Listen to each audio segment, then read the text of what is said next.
Well, there we go. Good morning, ladies and gentlemen. 6 viewers online. Jim Collis, good morning. It's all right, I've got different cameras all set up now, and it's that camera there that I'm looking at here is not on the screen that I see all the text. So my apologies. But we do have in our chat room, we've got Bolt and we've got Mark. Let me just bring them on screen. And where are we? Right, just bring them over here, and then go do this. There we go. And I'll get out of that thing screen. There we go. That's better. Excellent. How you doing? The buddy May, everybody. Yep. You need to ride your truck? That wasn't too bad. There was. Stewie, g'day. How you doing? You're always welcome. Come and John. You know how to do the Discord thing. You can jump on if you want to. So this morning I was going to do something a little bit different because we're always talking about Thailand. Yeah, g'day from Thailand Live. But I've been following the progress of an alternate to YouTube for about the last 18 months, and it's pretty much just about to hit the mainstream, which I thought I want to go and teach everybody today how that all stuff, tongue tied, how all that stuff works. G'day Alan and Dallo, g'day, how you doing? So before we get started, so how is everybody today? Bolt, loved your video yesterday. You taught me something. We try. Yeah, I mean it's something that's just synonymous with Thailand. All the 7-Elevens, and literally across the street. Sometimes you look one way, there's one. You look the other way, there's another two. Well, we need to call. How does that business model work? We need to call somebody because we've actually, the closest 7-Eleven to me here is 2.3 kilometres. That's weird. That's really, but you know what? It might have something to do with your being a newer construction. Yeah. So we got one there in pretty much almost exactly in this direction here, if you can see my hand. There's one there, 2.3. There's one down there at 2.4, and there's three up in Don Y at 2.3, 2.4, and 2.5 kilometres. So we've got 5 around us. I think there's one down there at 2.6 going towards Rai King as well. So we've got plenty around us, right, with a minimum difference of about 2.3 kilometres and a maximum of about 2.7 kilometres, and not one out the front door.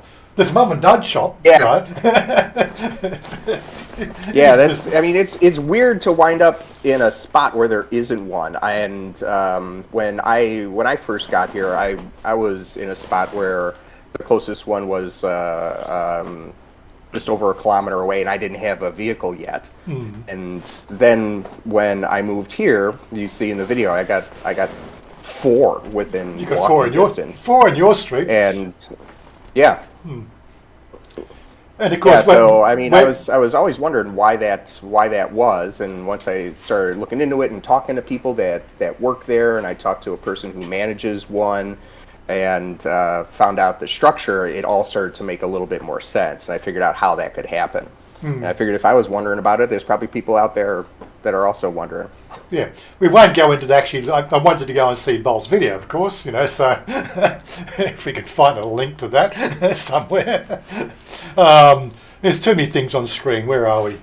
Let me move that over there. Let me just pop over to that. Let's see if I can get the actual video for you. Of course, if I give you the video link now, I don't want you popping off and watching the video now. It's always a challenge, isn't it? You give somebody a link, and the first thing they'll do is go and click on it. Bing! They disappeared. But anyway, so there's the video there. And I'll put the pause on that, and I'll go back to that. And oh my God, too many buttons to press. Yeah, so that's a link to that video. Just bookmark it or something, pop it up in new screen and watch it later. Paul in Sydney, g'day, and Andy Stubbs. There's another Andy there. Robert Groves. So we've got the usual crowd here, starting up in the morning. 3 Jazz, All good, all good. Yeah, so it's when I was in Non-Chem, we had 3 in our Moo barn. Plus we had Big C Mini, we had the Tesco Lotus Express, and we had a... I forgot to mention it in the video, but they just bought Lotus. Or at least Lotus here, Lotus in Thailand. What, CP? They, yeah. Yeah, Okay. they just bought the rights to Lotus franchise here. So now they got them and Macro. Is that why we're seeing all the signs change from Tesco Lotus Express just to Lotus Express? I wouldn't be surprised if that's why. Yeah, another little thing. Interesting things going on, moving along. But yeah, so we also had Family Mart. What's happened to Family Mart? I hardly see them anywhere anymore. It's their biggest competitor. There's about 7,000 stores. So, I mean, that's a decent-sized competitor. There's, 7,000 Family Marts. Probably their biggest competitor. Yeah, I don't know. I didn't look too much into their structure. I don't know how they operate around the world. I know they are around the world. So I know when I visited other countries, I've seen them. Because that's what we had a Family Mart in Non-Chem there, but about 3 years ago they closed down. You know. Maybe there was just too much competition. I don't know. Yeah. You never know the way these things go. But yeah, so I didn't talk about the closings either, because one of the ones here closed. But when you have all those different franchise structures, some people it's going to be really easy for them to close, and if it's one of the ones that's run by the big company, they don't really care that much. Mark, what are you doing mowing lawns? What's this mowing lawn bullshit? Oh, well, Dowlo wanted me to come over. The first thing that he wanted me to do was go and mow his lawn. But I couldn't get the lawnmower started, but I spent an absolutely wonderful afternoon with his next door neighbour. Oh, right. Okay. I don't want to know. I don't want to know. Yeah, so, go and check out their video later. It gives you a bit of an insight into the whole 7-Eleven thing, which totally surprised me how that sort of stuff works. I was really fascinated with it. And we're going to get more. I think we're going to get more and more of that sort of stuff when we get it. You got your helmet gear yet, or what? I'm waiting for it to get here in the mail. Okay, so it's I ordered it. Yeah, I ordered it. Last week, last Sunday. Right. And okay. It's not here yet. I ordered a couple of things. I got a note that something's waiting for me at the office, so maybe it's already here. I might. And I might come and see you about installing it. Well, you want to borrow some of my 2-part epoxy resin, do you? Yeah, if you just did it, it might be easier. My missus here has got, not that she's superstitious, but she's got all religions covered in this house. All religions covered in this house. I don't want to know. Yeah, so moving along. So what was I going to do? Todd's, just a little bit of a shout out for Todd. Todd had some sort of severe gastric infection this week, so he's still recovering. He had a CAT scan yesterday. They just confirmed everything seemed okay. It's just a very, I don't know what he's eating. He's eating something. Just like you last week, Mark, when you're sitting on the porcelain throne there for a full 24 to 40 hours. Must be something going around. I don't know. Maybe these are secondary reactions to the virus, to the injections people have been getting. I don't know. As long as it's a ride-on lawnmower, Robert. I'm too old to push now. Yeah. Especially on your 18-hole golf course for a backyard. So. Those things are crazy expensive here. I remember that video that you did, Waz, where you looked at those. Which one? The ride-on? Mm-hmm. Yeah, well, there was ride-on. I thought 84,000, I think it was, wasn't it? Something like that. Bizarre. I had a ride-on at home. Well, I didn't buy it. My father bought it when he was still living there, and we only had 700 square meters of 720 square meters of land. And the house obviously took up at least 1/3 of it. Why he wanted a ride-on lawnmower, I think, was just for some sort of, prestige symbol. I don't know, what people are like, keeping up with the Joneses. Mind you, we had a fairly long, because they're on a triangular block, we had a fairly long nature strip. Yet I'm the one who did the mowing. He never did the mowing. I think he used it twice and that's it. It became my job. It was actually more drama, reversing and forward, back and forward in around the trees than it was. I went back to the normal lawnmower after about maybe a year. That's one thing that you're not going to get away from here if you live in any of the nicer areas. There's lots of keeping up with the Joneses here. Well, this is something I've said to Chanya. It's one of those things. I'll do a video at some stage. Right, we've got a collection of pot plants invading the front porch. And I said, "What's going on here, darling? You're making another Amazon jungle. I'm going to need a machete to get out of the house sooner or later." And it's just because everybody else is doing it. Everybody else is putting pot plants, and it's like it's a keeping up with the Joneses bullshit. Darling, I didn't get to live free in Thailand by keeping up with the Joneses, That was what I've always been trying to teach you, right? It doesn't matter. You don't have to give a damn what other people think. If you're happy, then just, F everybody else, because they don't matter. They don't care about they just want to be better than you, right? You're already better. You don't need to make them better. You can't teach them. It goes hand in hand with the face thing. I mean, it's hard to get around when you've been culturally acclimated to it and had it driven in your whole life. You tell me about that's exactly the thing. It's all the saving thing. It's the saving face thing. Sorry, I just don't get it. It just doesn't work in my brain space. That you have to be better. It's not just a Thailand thing either. I mean, I lived that life for 25 years when I was in Australia.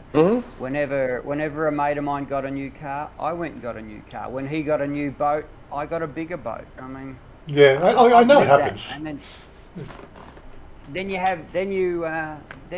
the light switches on. Does it make you happy? Some of it. It's nice to drive new cars and have a new boat, but in the constant competition, for a while. What's that old joke that the two happiest days in a boat owner's life are the day he buys it and the day he sells it? And when you sell it. Yeah, exactly. Yeah. The two happiest days in a boat owner's life. Exactly, Bob. Exactly. Just adjusting that audio there. That should be a bit better balance. Sorry about that. What I wanted to do today, I was going to talk about something that's been on the horizon for about 18 months now. Okay, we've had sort of minuscule discussions about blockchain and Bitcoin and a few other things recently. And I thought, one of the things that seems to be missing with all these discussions is what do you do with it? Apart from invest, in this fictitious currency that you can't buy a coffee with, Well, if David was here, he would tell me you can buy a coffee with it because there are credit cards you can now attach to those, wallets, and then you can then use that credit card to pay for coffee in some places. But, obviously not in Thailand because it just doesn't happen. But there are apps you can get where you can sort of scan somebody's QR code on their app and you can send them $5 worth of Bitcoin or Cardano or something like that.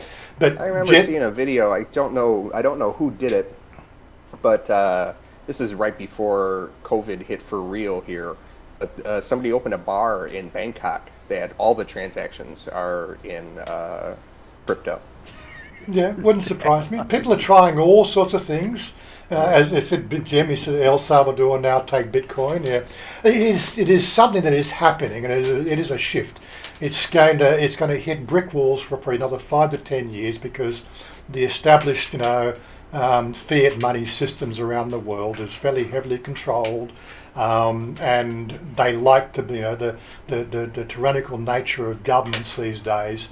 They want to be in control of how these things work, and this decentralization, blockchain technology, takes that control away from them. So they're introducing rules, and they're trying to have legislation brought in so that certain things can't be done. But one of the things we've nobody really ever sort of highlights is what can you do with this blockchain technology? Now, there is 2 games on the planet at the moment, which I will try to sort of see if I can bring up. Earth 2, EAARTH 2, I think it's called.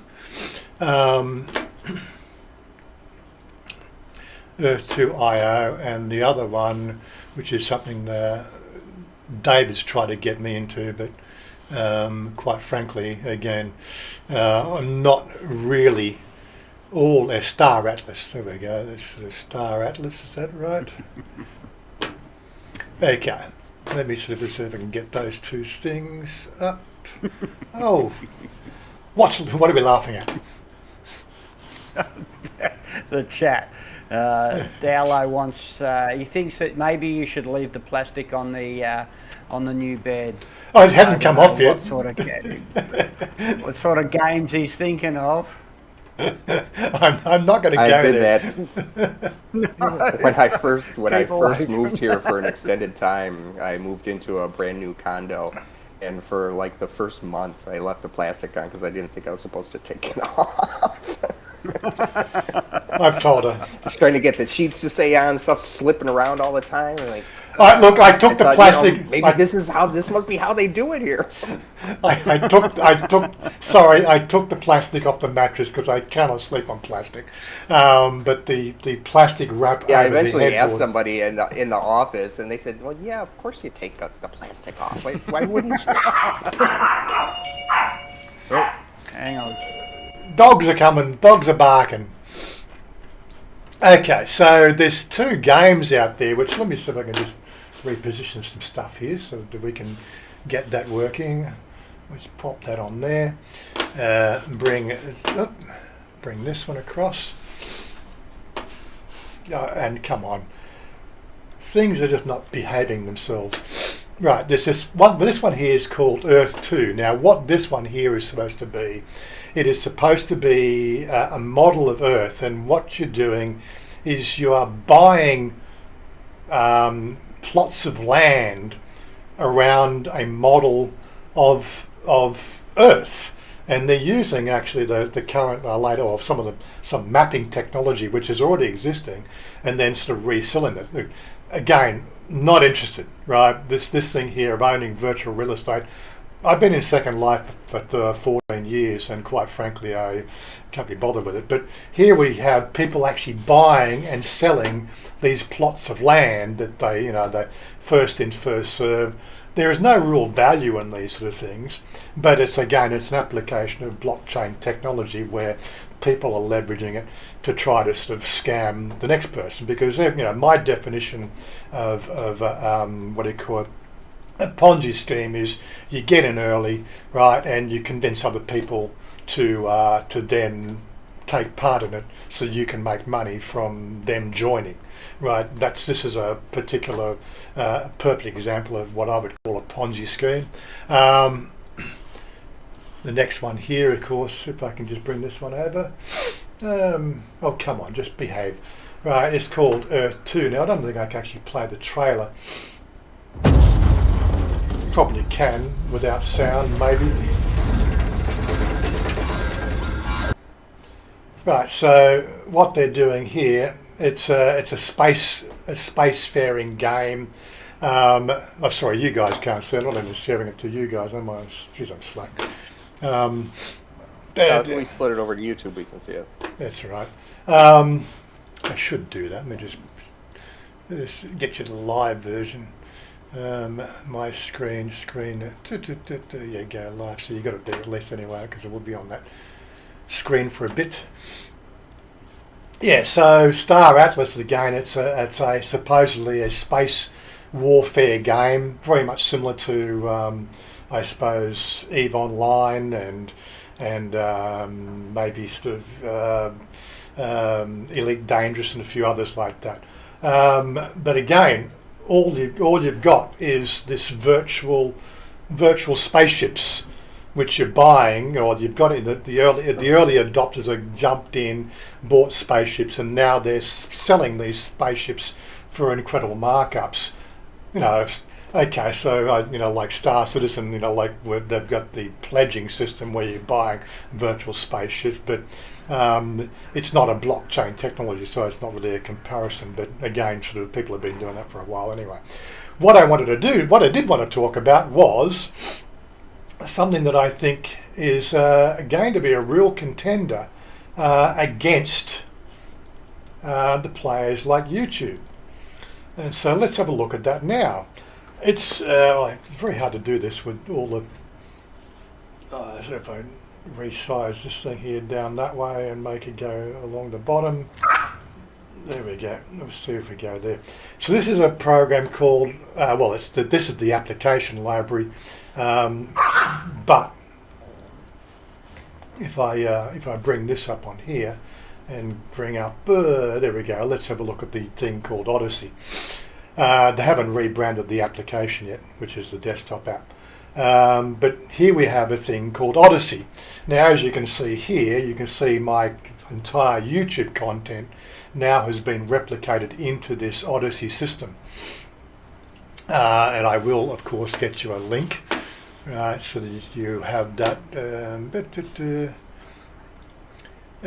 Going back to here, going back to there. Now, first thing I'd like to say is I am not going to sort of suggest that, you know, you all jump off YouTube and go to,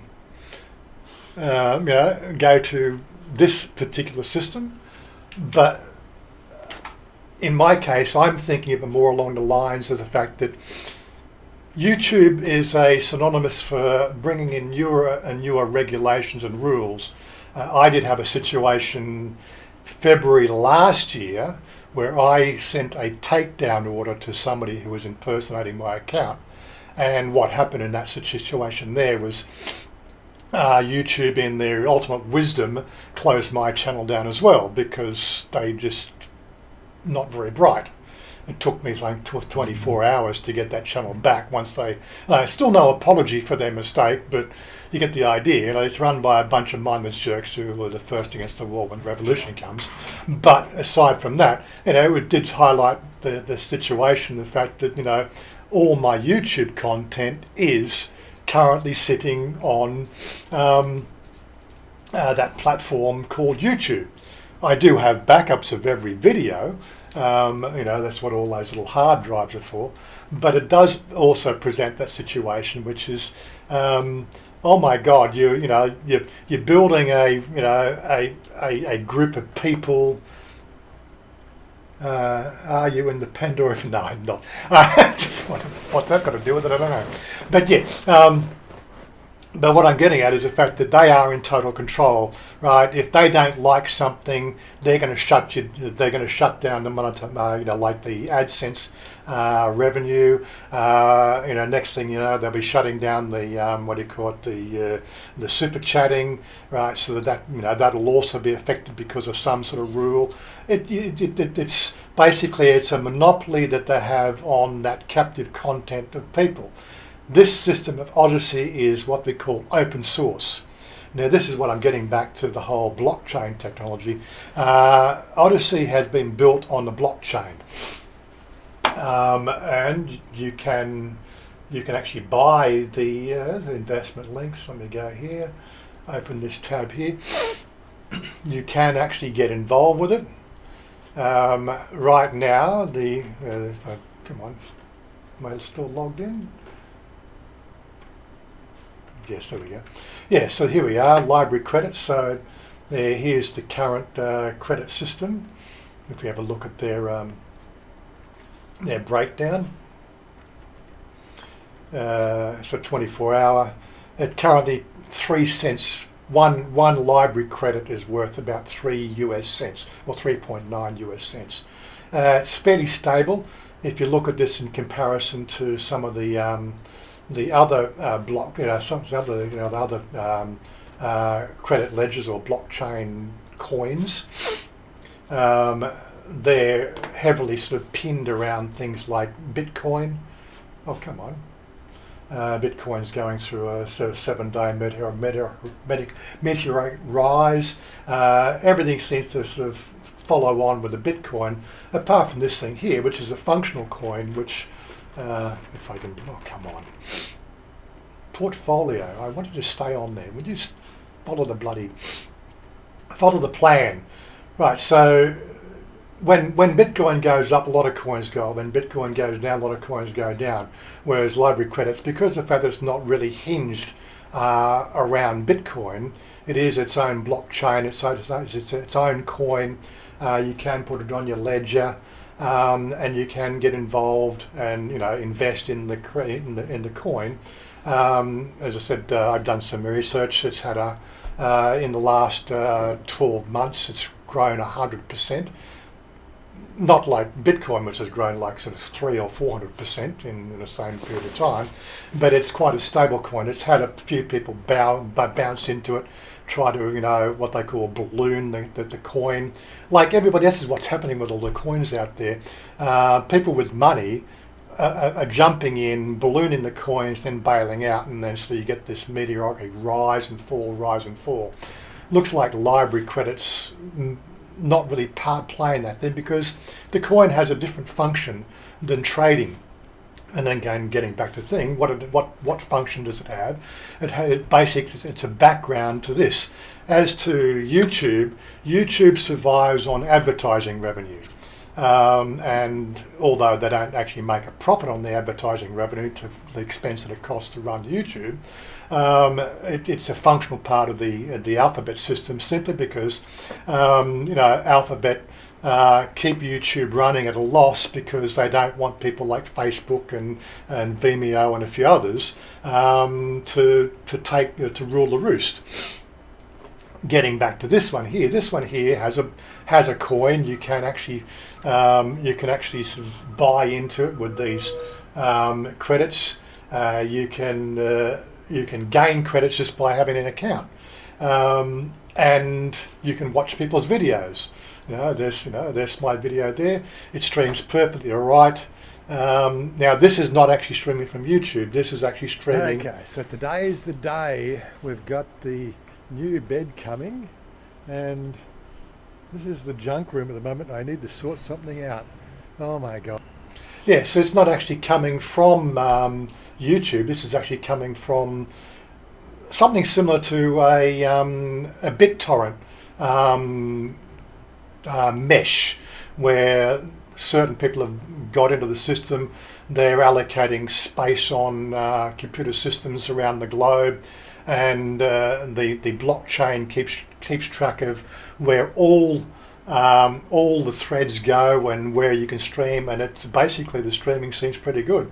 I've done some research over the last few months, and although it's still in development, it's one of those sort of things that is going to be, in my mind, a direct competitor to YouTube, where people will be able to sort of get away from the thought police of YouTube and actually sort of produce their own content.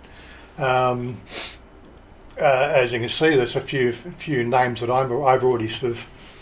Let's close the window.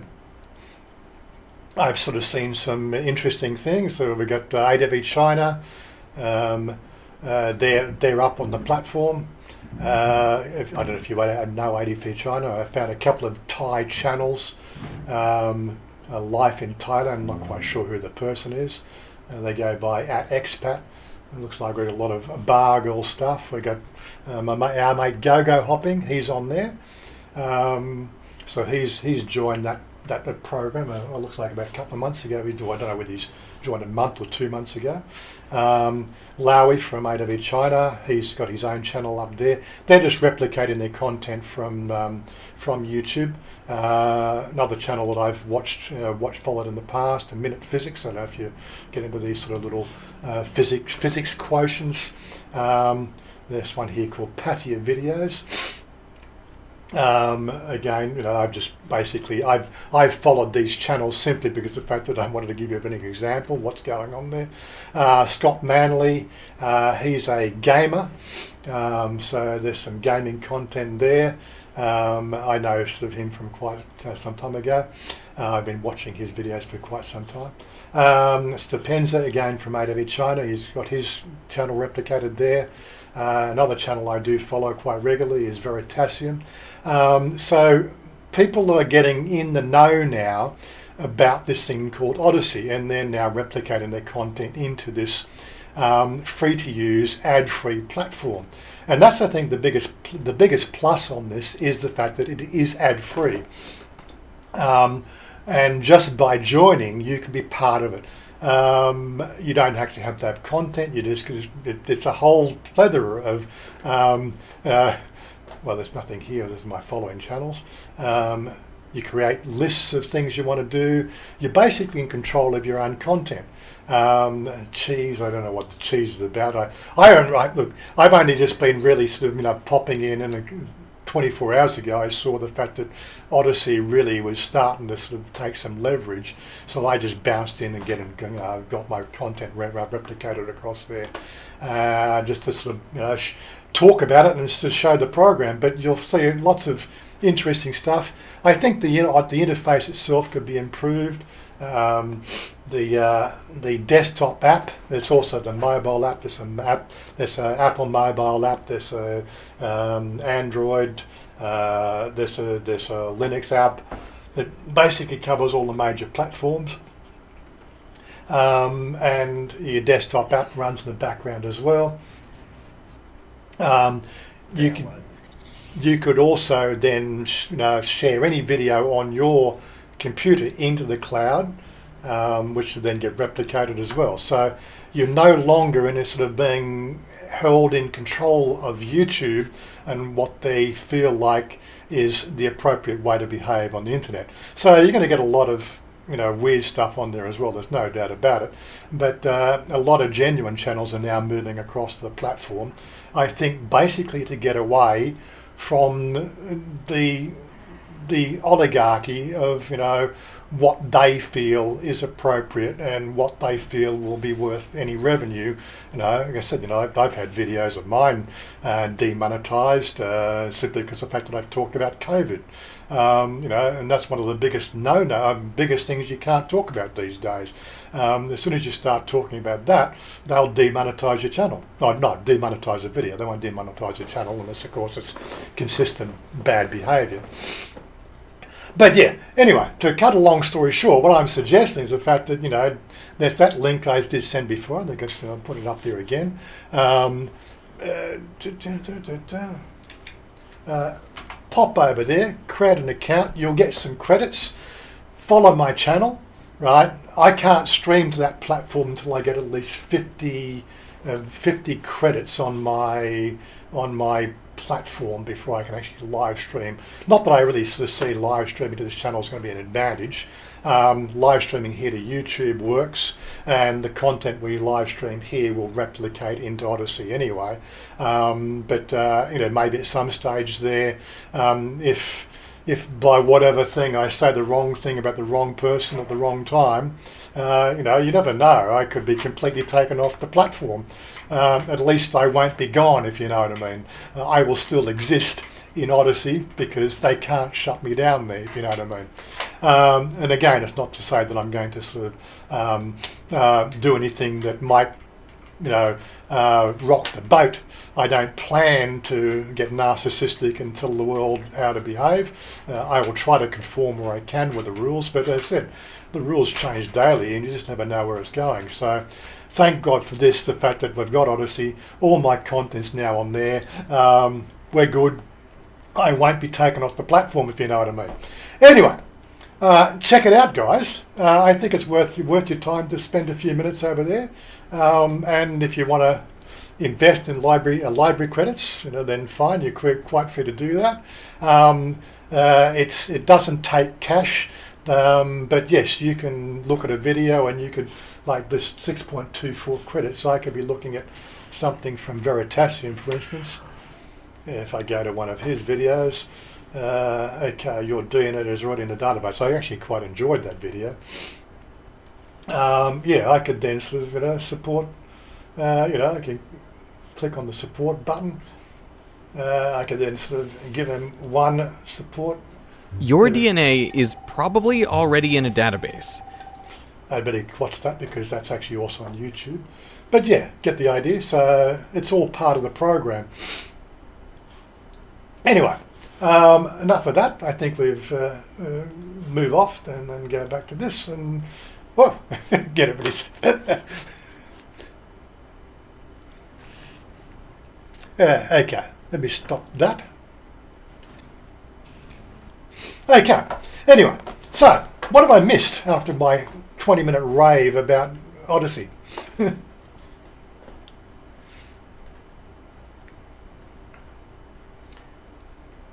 I've lost audio from Mark. Mark, I'm going to check your audio again. No, you muted. I don't think you missed anything, Waz. Yeah, you muted yourself there, right? Oh, that's what he's probably on the phone. There we go. What was that you said, Mark? No. We saw the mouth moving. Yeah. Yeah. Stuff going on, like everybody. I remember just reading some of the comments. I remember in a previous life I had 6 acres on the outskirt of Melbourne, and had a horse. And someone once said to me, "You know the quickest way to make $1 million with being a horse owner?" And I said, "How?" He said, "Start with 2." That's it. Yeah. 2 million, not 2 horses. Not 2 horses. Yeah, that's it. I think everybody. My father said the same thing about it. My uncles, because like out of the 4 brothers, 3 of them went into farming. Where my old man, he was the technical guy. He worked for the Australian Defence Industry. And he would say the same thing. How do you make a lot of money in farming? So basically start with twice as much. Because I'm pretty sure those, exactly. My uncles, they really didn't make a killing in farming, that's for certain. But yeah. No, well, I'm the son of a dairy farmer, and the arse fell out of it in about the mid 1990s when. We started to get a lot of subsidised countries dropping their products on Australian soil. So the price of butterfat went through the floor, and price of beef dropped a little bit back then. So my old man said, "Well, enough's enough." He said, "My 2 boys are not going to come work on the farm." And I'm thinking, what? Pulling tits 7 days a week, 365 days a year, when I can go off and become an engineer and work with 5 days a week and earn as much money in a month as what he was earning in 6. Yeah, no, Dad, sorry, mate. Well, I think that was also when sort of the retail chain in Australia, Coles and Woolworths, went to war with each other, and they sort of started bringing in the bread and milk pricing. Also happened around the same time as well. That was the downfall. Of course, now they're doing their own brands and everything else, and we don't know where they're being made. They have this strange Australia-made label, but it only needs to like sort of 10% or something, or an assembly in Australia. Doesn't mean anything else anymore. Now you look at the fine print, made in Australia with 1.3% Australian content. Yeah, it's ridiculous. But I said it's the people that push that stuff. Like unfortunately they went to war with the corner shops and the small community centre grocery departments in the mid 90s. They had legislation changed to make changes to make it harder for those people to sort of stay in business. Right, prices went. They then priced things out so that those small shops could no longer put food on the table for their own families, right? And now, if the major trucking industries, look what's happened in England recently, if the trucking industries get hit by a pandemic, the food doesn't arrive the food doesn't arrive at these major stores. We're not seeing that here in Australia, in Thailand, because 50% of the food produce in Thailand is in the local wet markets. and that's what I love about Thailand. Now, unfortunately, you could never even get a wet market in Australia because of the health regulations. They wouldn't stand a bar of it. They'd have them shut down in a bloody blink of an eye if they tried to do a wet market in Australia. It's ridiculous. Yeah, sorry, I still talk Australian because I've only been in Thailand for 3 weeks. So, Yeah. don't know what the weather's like in Australia. What's the weather like, Andy? Dowler, you're down south. You're in Victoria. Or you're probably not allowed to out the window to have a look. Can you have a look out your front door in there, guys? Whereabouts are I you, know Mark? it's been cold. Me, I'm in Rayong. Oh, okay. I'm in Rayong. I'm going to be not that far from you in just a few days. I'm heading out to Semet. Oh, lovely. Oh, lovely. I was in Jom Tiem yesterday. I went to Jom Tiem to because I was advised, and good advice. Everyone that gives me advice is good, and a big shout out to Rob, who was helping me yesterday. But I went to Jom Tiem because I was advised to go there because in Jom Tiem they all speak English in the bank. I needed to open up a bank account, so I wait there in the bank at the SCB for about an hour, and I finally go and see the girl, and Sawadi Karp and all the rest of it. And she says, "Where do you live?" And I said, "Rayong." She said, "Well, why are you in Jom Tien? Why aren't you opening a bank in Rayong?" And I said, "Oh, well, I was told that this is because you speak perfect English here, which you do." And she says, "Yeah, but if you come here, and I didn't quite understand it, but talking to my missus when I got back, if I opened a bank in a different province, I would be subject to a 30 baht transaction fee or something like that." And she said, "So you're better off going back to Rayong and opening it in your own province because you'll save the money." And I'm just thinking, yeah, okay, I'll do that.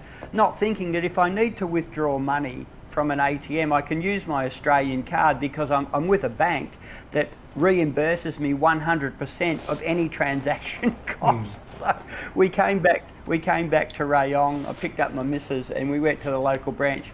They didn't speak a word of English, and I said, "Oh, we're going to have to check." And it was right on 5 o'clock, and the bank's shut here at 5 o'clock because of the situation. So yeah. Okay. It's just as well that you didn't. I don't know about those weird bank charges, but you'll find doing paperwork. They'll depending on what you do, some things that you buy, they'll need paperwork from the bank, and it has to be the bank where you open the account. So the farther away it is, the more inconvenient it's going to be. Because sometimes you can't just go to any branch like a normal person. You can't just go to the branch that's right next door. If you opened it up in Bangkok, you're going to have to go to Bangkok for a bunch of stuff. Yeah. Just quickly, coming some of the comments here. Alan, it was painful to create an account. I think he's talking about the Odysee. Yeah, of course, it's going to be a bit more difficult for Odysee account creation because there is what they call an NYC, Know Your Customer sort of process. So you can't be totally anonymous. Which is another great thing, which is unlike Facebook, unlike YouTube. Your account will be worth something, so you're going to get less of the narcissistic behaviour of the trolls, which is another plus for the platform. But it does mean, of course, you're going to go through a few little hoops to verify who you are. So again, another reason why the platform has a lot of potential. What was the next one? I think the grade wet markets here in Oz. On the banking sort of side now, my account's actually in PopeKael. So we opened that account down in the Big C, PopeKael, which is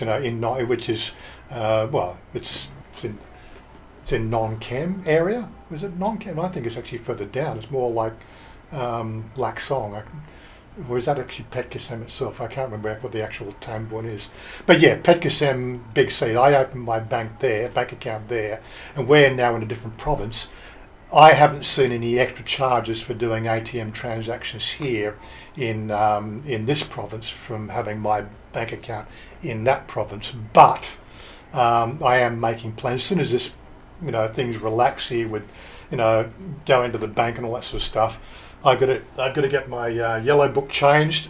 Can't do that at the moment because the guy that's got to sign off in the AM4 down in non-chem, he's been working from home for the last 9 months, or 6 months at least, we know of, and he needs to sign off, and until he goes back to the office to actually do some work, we can't get it signed off, so I can't change my yellow book to this province.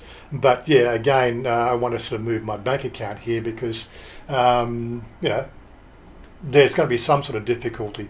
I know when I've travelled, I've tried to take money out in Ratchaburi, which is 2 provinces down. I don't think it's next province. I think adjacent provinces there's no charges. I think if you travel more than 2 or 3 provinces, they tend to start putting a 10, 15 baht fee on ATM transactions or something like that.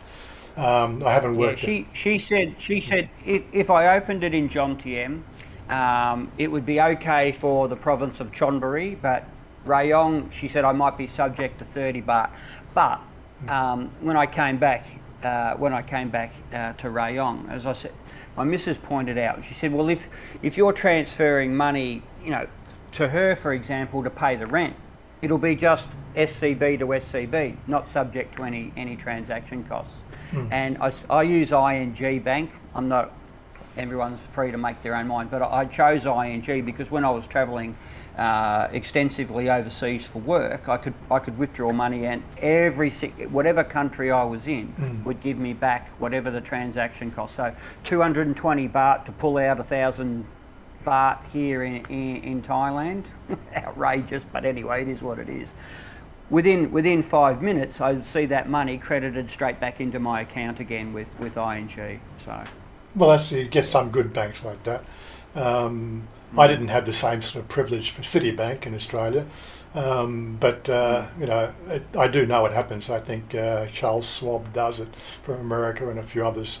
But again, it's just each bank is going to do their own thing. Commonwealth Bank would never think of doing it, but they had travel money cards. Remember the travel money card? That's why a Commonwealth Bank share's worth $4.5 million a share. They don't give nothing out. They give nothing out. Right. But I went to the local immigration office here. So during the week, so I've been to the Rayong Province Immigration Centre. Very nice, very straightforward. Took my passport, took my address, filled out the forms. Took me a couple of goes to fill it out, but filled it out. So now I've got the residency certificate actually stapled in my passport, and I thought that was a bit weird because I thought you weren't allowed to deface a passport in any way, shape or form. But anyway, Robert Groves has thanked me, so he's given me some great advice. So I did that last night. I've taken a couple of photos of my TM6 because obviously not going to use that again until I exit the country, and goodness knows when that will be. So I've got a copy just in case I lose it, but I don't need my passport anymore once I get my bank account. I'm just locking it up in the safe. So I'm looking at how many bloody holes I've got on the pages there from the staples they put in. God. Yeah, they staple the crap out of mine too. Yeah. As soon as they do that, I come home and I unstaple it because I know there are some rules on that. I don't know how the rules apply to us.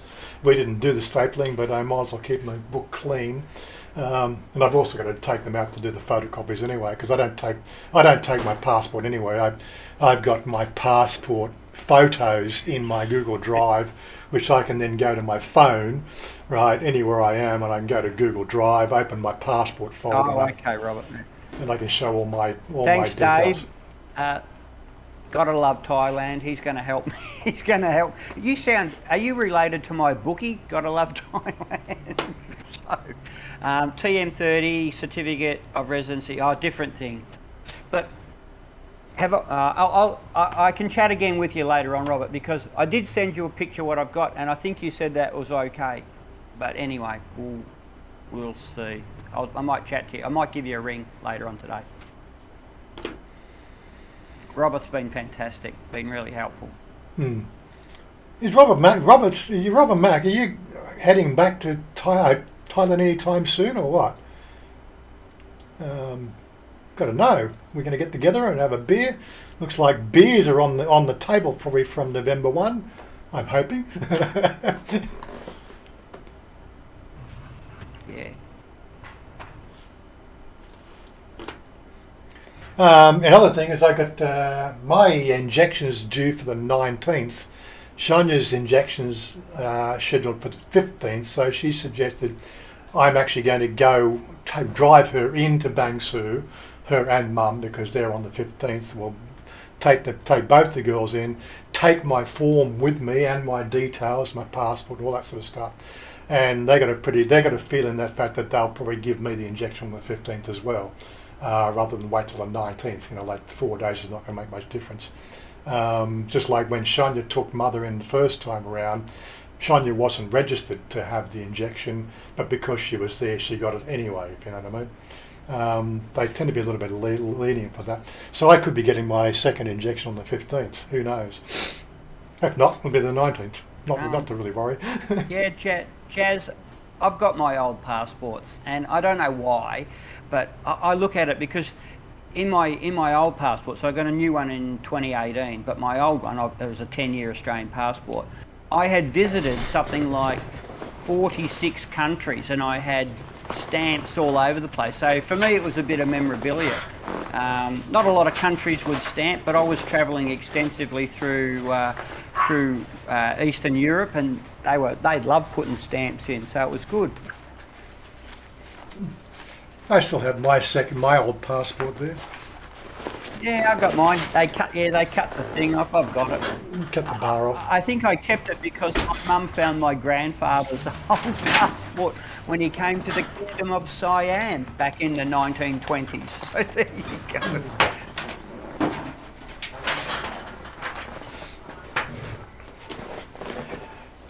What else we got going on? Stephen Monash. You going to come and chat with us, Stephen, or what? You're going to just sit there and just... No.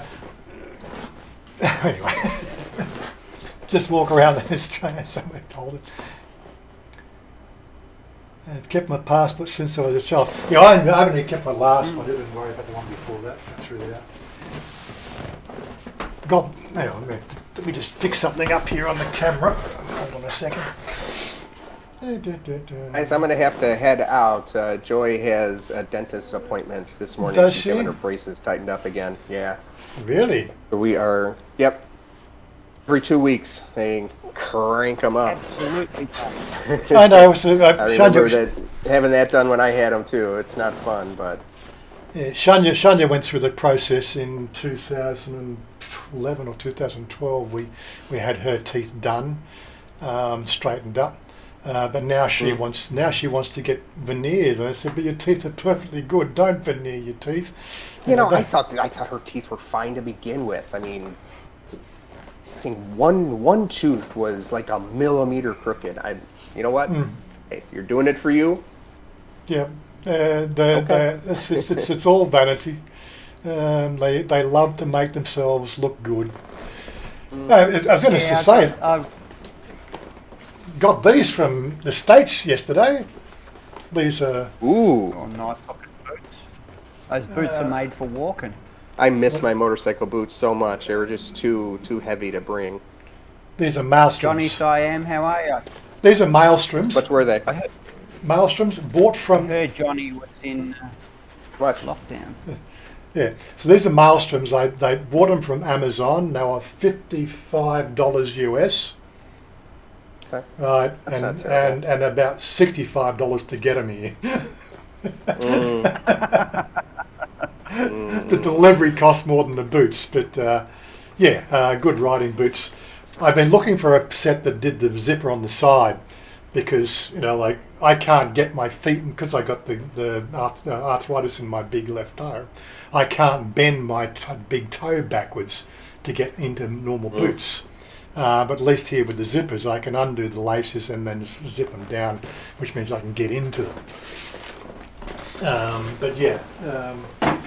So I'm happy I got those. They're really super comfortable too. They really are nice. They look quality. No, good leather uppers, and of course these the ones with the mesh. So they've got a mesh upper, so it breathes. Yeah, they look like they're going to breathe too. Yeah, so which is what I was looking for. Was All right, Waz. I'm going to head Okay. out, and I will catch you next week. Glad you Yeah, okay. enjoyed the vid. See you, Bolt. Okay. Have fun. Stay cool. All right, you too.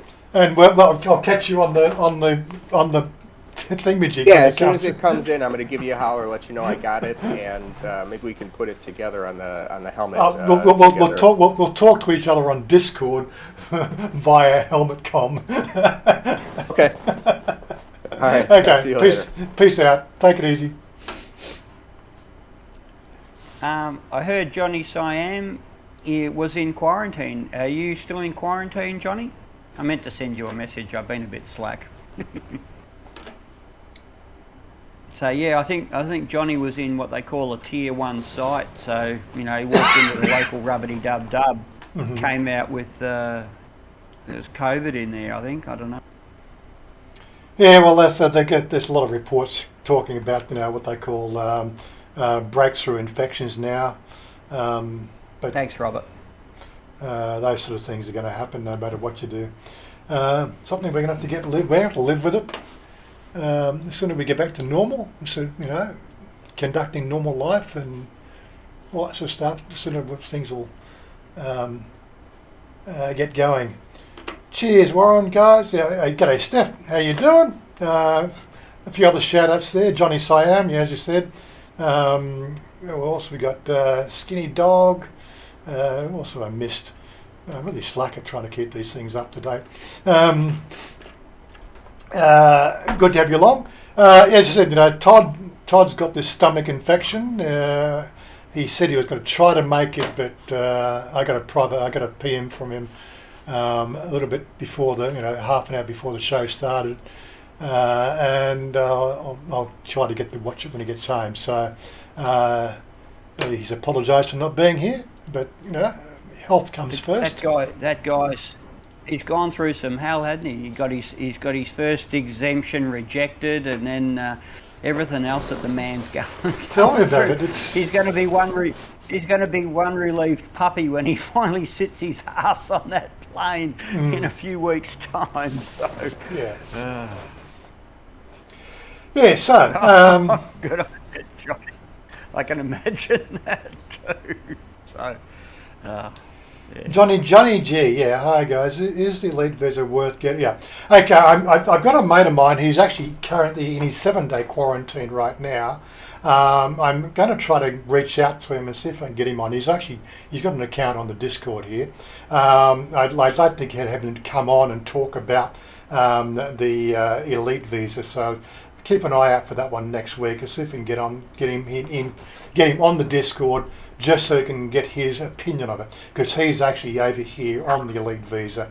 From what we've talked about when we've met at places like Susie's and a few other places where we've been with the boys, it suits him fine for what he does. The money's not the issue, but he does leverage a lot of the functions that the elite visa offers. Right? In my case, the elite visa has nothing to offer.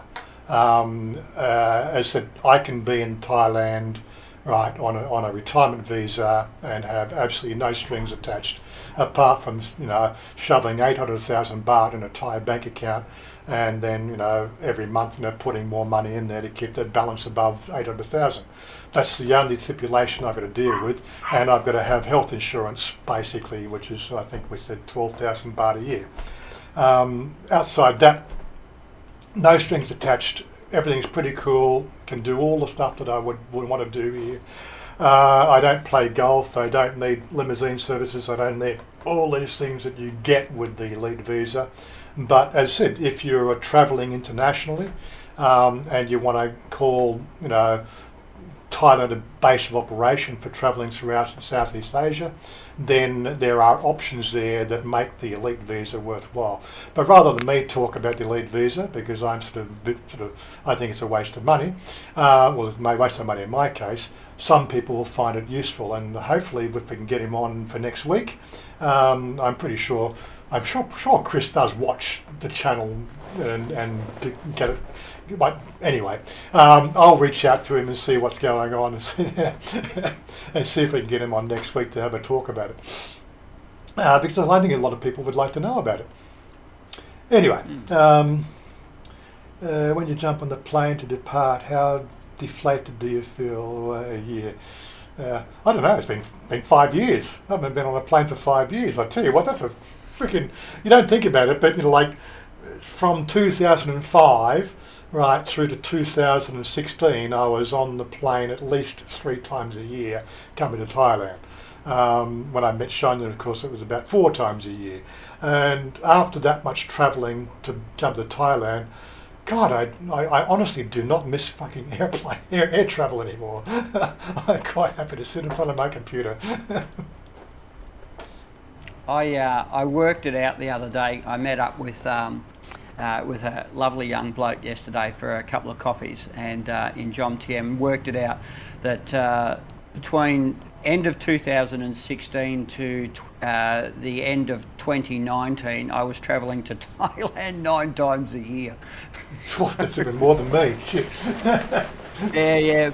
Border Force would go, "G'day, Mark. How was your trip?" "Yeah, no worries, mate." I was constantly being pulled aside to have my baggage and my phone checked and everything else. And I then turned around, I think, well, I can't remember exactly when it was, probably 2012 or something like that. I said, if this continues any longer, I'm going to take Border Force to court for harassment. Interesting enough, I never got pulled up again after that. Yeah, well, only once did I ever get pulled up by Border Force, and because I was travelling backwards and forwards so frequently, I had a lot of my stuff here in Thailand, clothes and stuff, so it would be just a day bag. But I got pulled over because I ran off the plane, and because a mate of mine was picking me up at Tullamarine because I was meant to be in a meeting in about an hour's time. So in Melbourne. So he at Border Force grabbed me and said, "Where have you come from?" I said, "Thailand." And he said, "What were you doing over there?" And I said, "Excuse me?" And he said, "You heard the question. What were you doing over there?" I said, "Oh, I was visiting my girlfriend." And he said, "Got any pictures on your phone?" I said, "Are you some sort of pervert?" And I said, "What are you asking?" He said, "Well, how old's your girlfriend?" And I said, "Well, she at that stage she was 33 or something." And he said, "Oh, okay, no worries, off you go." What a weird ass question. Yeah. So yeah. Yes, Robert, I did look dodgy going through Border Force, sort of like with long braided ponytail, right? Looked like something that looked like a rock star. But yeah, I might look dodgy, but they still got no right. Brian Jackson, Warren, if you can remember, I was trying to organise a big group of bike riding in Vietnam last year. I'm in contact with Yamaha, and we're hoping to do a big charity ride next year in Thailand. Well, that might be nice, Brian. Hit me up later on. You can probably be part of the what's the name of our group? We've got a name for our riding group. What are we going to call ourselves? That's right, the Wile Wombat Riders. We're having the T-shirt design made up now. Todd's looking after that. Right, the subtitling is "Eats, Rich, Shoots and Leaves." Anyway. No, I didn't have an elite visa. I had a let's just say the company that I worked for didn't know whether I was Arthur or Martha. So I was the original digital nomad. I used to do all my work from a hotel room in Bangkok.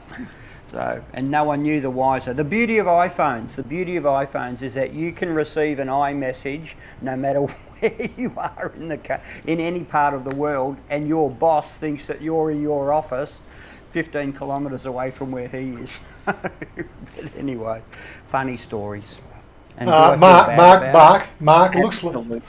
Mark, it looks like Gotta Love Thailand's got his begging bowl out. He wants you to buy him an elite visa. He was going to ask me, but he thinks that he doesn't know me well enough yet. I'll have to talk to my bookie, Dave, and see whether or not we've got sufficient funds. Apparently, we're waiting on the results from Randwick at 2:00. Okay, Robert. Robert's having to do. He's got obviously real life catching up on him. Good to have you along, Robert. He's got to go. He's got to go. Cheers, Robert. I'll give you a phone call about, I don't know, 3:30, 4 o'clock tonight. Give you time to have a Leo or a Chang.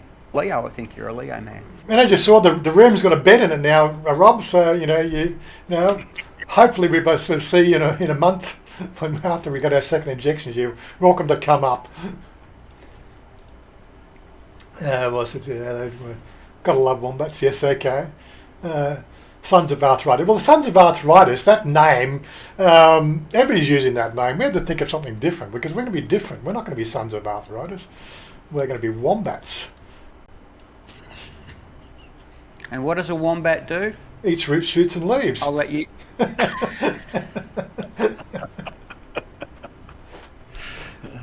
That's an Aussie thing. If you don't, all those Americans, they got no idea what we're talking about. It's a very Aussie pun.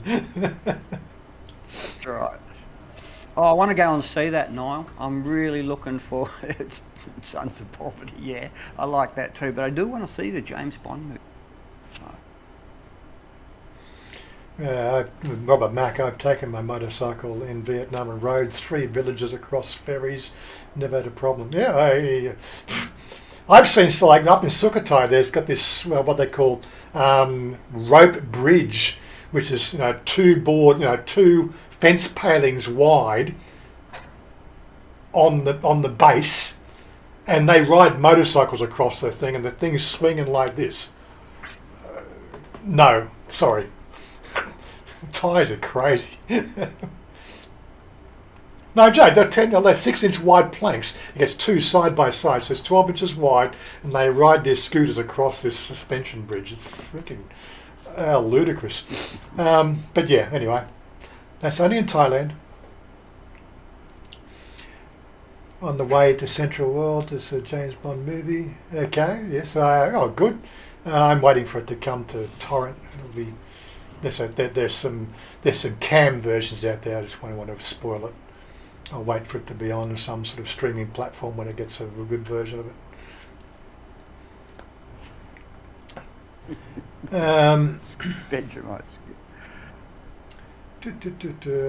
Okay, fellas, take care. One last VB. Oh, okay. I haven't had that stuff for 5 years. Don't think I really miss it. I think I like Thai beer better when I do drink Thai beer. Vitamin. I'm a Carlton Draft man. Vitamin beer. Vitamin B. Nah, I used to drink it when I was young, but then I got onto Carlton. I thought, you know what, the beer that they serve off the tap in the pub, that's the one I want. Carlton Draft. Veggie might skid marks. Don't know about that one.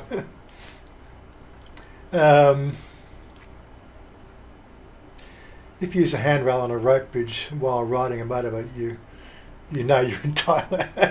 Thanks, Dave. Yeah, looking forward to it.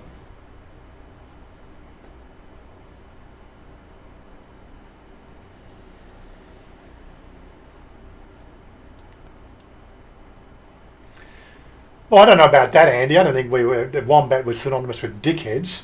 Wombats would completely total your car if you hit one on the road. I know. We hit one on the way down to Thredbo. I think 86. I think it was. Totally ruined our weekend.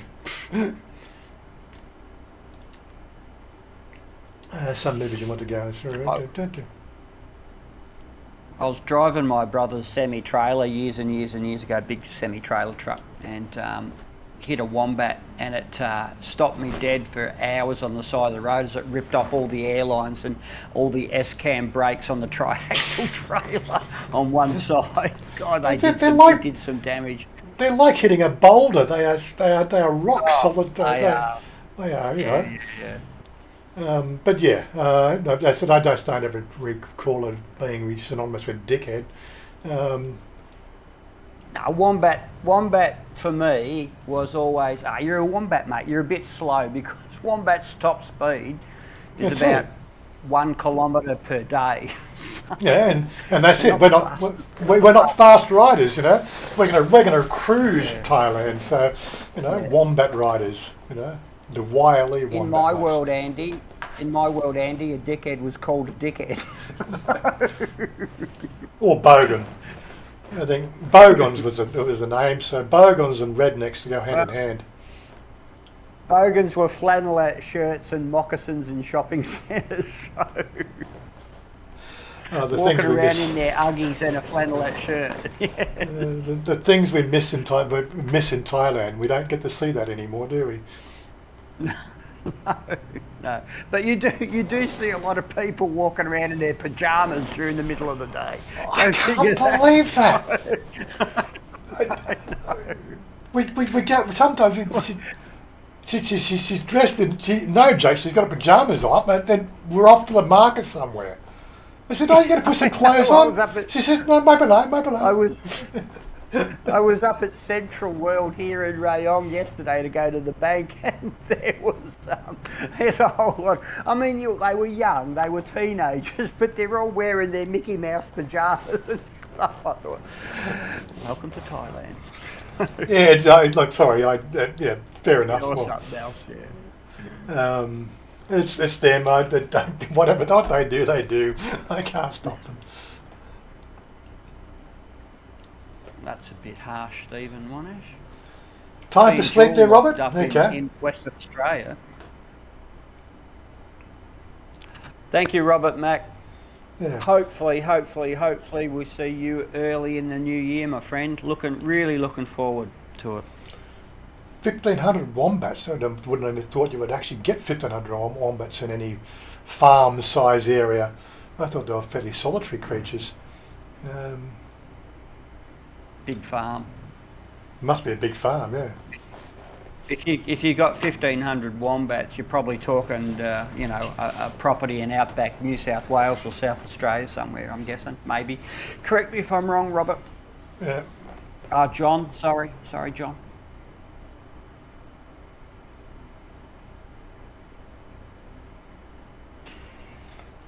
Just the mouse pointer, what? Whose mouse pointer? This mouse pointer here, I don't know if you can see, there it is. There's some cunny people here, isn't there, on this chat? Oh, they're always funny. I think it's Saturday morning. It brings out the best in people, or the worst in people. With Todd in hospital, we said Oggie's in the process of moving house. That's why I haven't seen Oggie, I heard from him yesterday briefly for about 10 minutes. But he's moving house, so he's bought his house, in that new location. I can't remember exactly where it is. He did tell me, but of course I've forgotten. But it's still in Arizona. He's just moved about 50 miles away from his previous location. He's now going through the process of moving, so we haven't sort of seen Oggie for a week. I haven't gamed with Oggie for a week.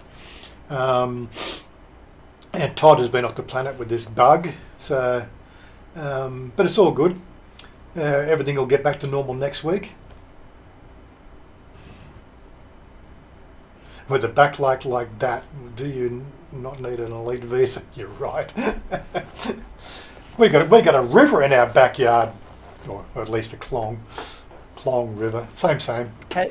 Has the levels risen at all? Because I've been watching the news, from central Thailand now, so still where it is. Not around here, no.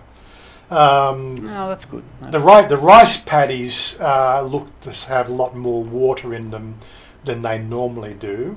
But I don't know. That's because of the fact that they've just cut, and they're just because they do this cut process. Then they turn the stalk back into. They turn the stalk back into the ground to to then decay. But it does seem like the rice paddies have got more water in them than they normally do. But outside that, two of the fields here are actually sort of either shrimp or tapala. What's that fish that they grow?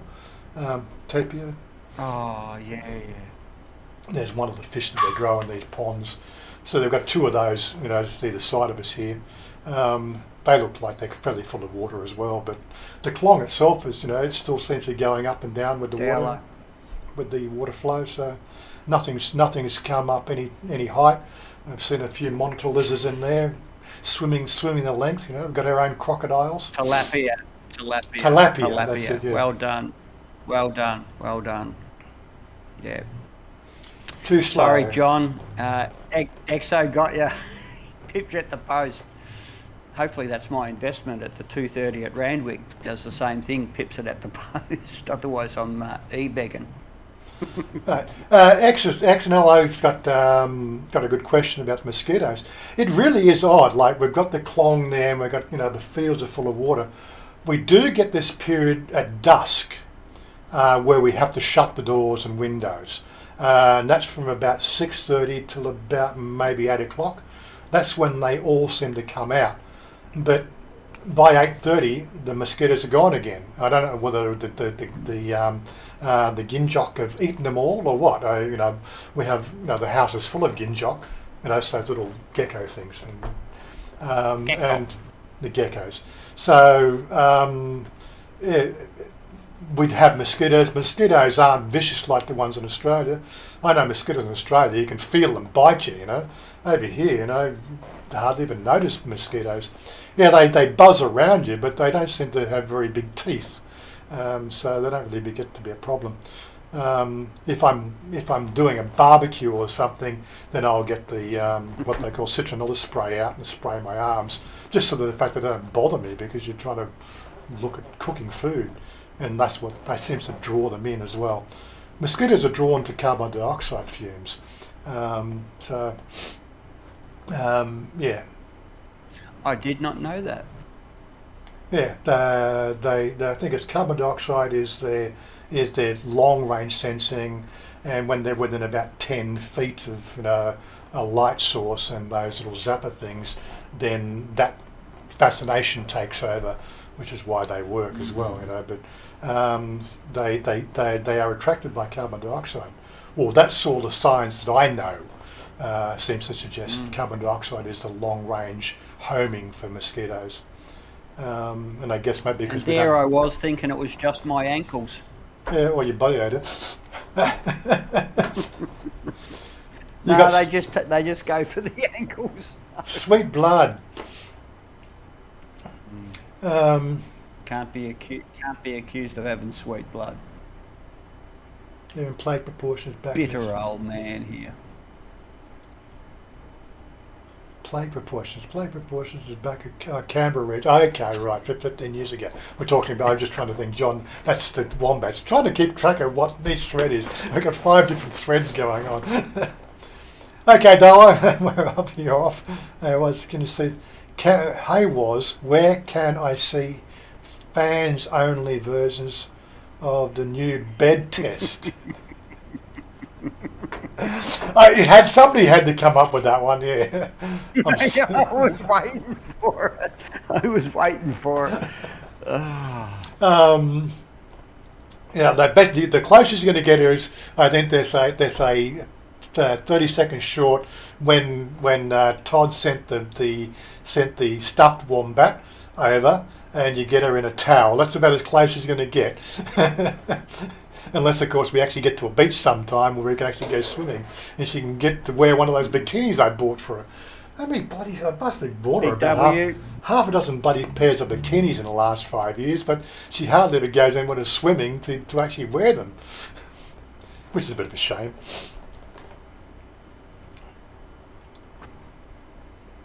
Put a scarecrow in the backyard. Should get rid of them. A cardboard cat out of Stephen Monash, that's what we need. The Catholic Church will be ordering them by the dozens for their exorcisms. Yeah. There are some pretty snazzy blue LED light electrified zappers that work pretty well. It draws them in and zaps them all. Yeah, but they're short range. They don't have I know I had one in Australia as well. Around the barbecue, but 20 feet from the barbecue, they were just completely not even interested in the zapper. They're interested in you because you've got sweeter blood than a zapper. John Gee has got a question. I understand you don't need to have the 800k in the bank on the Elite. You'll have to stay tuned and tune in again next week, John, when Warren brings you a special guest that's here in Thailand on an Elite visa. But for me, I came from on an OA. I got my OA in Australia. I don't have to show that sort of money in a lump sum in a Thai bank account. I have to show the equivalent over a 12-month period, which works out to be 60,000 baht per month coming into my Thai bank account, is my understanding. I've only been here for 3 weeks. So. Wasn't it 65? 65? Wasn't it 65? Oh, it might have been 65. I don't know. I'll Something put like 70 that. in there and I'll got. Yeah. Yeah. It's got to be in. They're going to check the bank statements, and look at every month, first of every month. They'll look to make sure. They even do it on mine. You can see them going through the highlight pen, look at first of every month, and which has got, and like there's more digits than 88 or 1,000, but they just do it because if the boss checks on, they've got to highlight it just in case the boss goes and double checks. So I've got a question then. If you missed out on a month, say it was 65,000, if you missed out on a month, could you put in 130 the next month to cover the month that you didn't put 65 in? Or you should just go ahead and just every single month, 65, 65, 65, 65? Well, given the fact that I had that 12-day period 2 years ago that I had no proof of any money in any bank, right, and they were going to rake me over the coals for that. I would say, right, the 65,000 coming in every month is a requirement, and if it doesn't have that 65,000 deposit every month, then they're going to sort of get a little bit concerned. So again, you're going to be depending on your office and which office you're reporting to and all that sort of stuff. Yeah, So.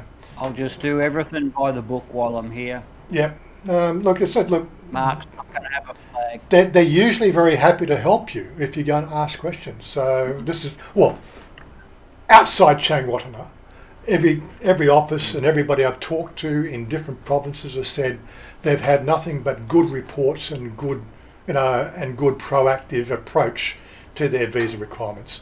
Marriage visas can be challenging because of all the extra paperwork and photos, and you've got to have photos of you with your wife in front of your house and all that sort of, bizarre sort of shit like that every year. But that's because of the fact that they're really battling a different sort of issue there, not so much the money issue.